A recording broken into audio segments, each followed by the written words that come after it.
Hi friends, after Pahalgam tragedy June 6, 2025 భారతదేశంలో మనం ఒక మైల్ స్టోన్ని అచీవ్ చేయడం జరిగింది. అదే చీనా బ్రిడ్జ్. ఇది ఎస్పెషల్లీ రియాసీ డిస్ట్రిక్ట్లో కన్స్ట్రక్ట్ అవ్వడం జరిగింది. ఇది ప్రపంచంలోనే అతి ఎత్తైన బ్రిడ్జ్, హైయెస్ట్ బ్రిడ్జ్. ఎంత అంటే ప్యారిస్లో ఉన్న ఈఫిల్ టవర్ కన్నా ఇది 35 మీటర్ హైట్లో ఉండడం జరుగుతుంది. టోటల్గా 359 మీటర్స్ హైట్లో దీన్ని కన్స్ట్రక్ట్ చేయడం జరిగింది.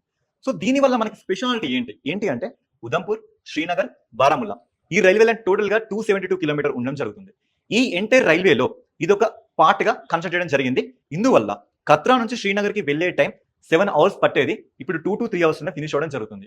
ఇంకా దీనివల్ల టెంపుల్ టూరిజం కానీ, ఎన్వైరన్మెంట్ టూరిజం కానీ, వందే భారత్ ట్రైన్స్ వల్ల ఈ జమ్మూ కాశ్మీర్లో పహల్గామ్ ఇన్సిడెంట్ తర్వాత ఒక కొత్త ఎన్వైరన్మెంట్ని మనం చూడడం జరుగుతుంది.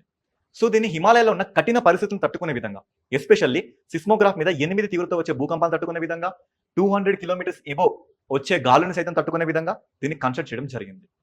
సో ఇదే మాదిరిగా సూపర్లేటివ్ బ్రిడ్జెస్ ఇన్ ఇండియాలో మనం చూస్తే లాంగెస్ట్ బ్రిడ్జ్ ఇన్ ఇండియాగా మనం ముంబై ట్రాన్స్ హార్బర్ లింక్ లేదా దీన్ని మనం అటల్ సేతు అని పిలవడం జరుగుతుంది. ఇది నవీ ముంబైని కలుపుతుంది. అప్రాక్సిమేట్లీ 22 కిలోమీటర్స్ లెంత్ లో దీన్ని కన్స్ట్రక్ట్ చేయడం జరిగింది. అదే విధంగా లాంగెస్ట్ బ్రిడ్జ్ ఓవర్ వాటర్ అండి, భూపెన్ హజారికా బ్రిడ్జ్ లేదా దీన్ని దోలా సాదియా బ్రిడ్జ్ అంటాం. అస్సాంలో ఉన్న దోలాని అరుణాచల్ ప్రదేశ్ ఉన్న సాదియాని ఇది కలుపుతుంది. ఇది అప్రాక్సిమేట్లీ 9.15 కిలోమీటర్ ఉంటుంది. ఇదే విధంగా longest road come railway bridge మన బ్రహ్మపుత్ర రివర్ మీద బోగీబిల్ బ్రిడ్జ్ ని చూడొచ్చు. ఇది కూడా అస్సాంలోనే ఉంది. సో ఇలాంటి మోర్ కంటెంట్ కోసం just to subscribe, give like, share to your friends. Thank you.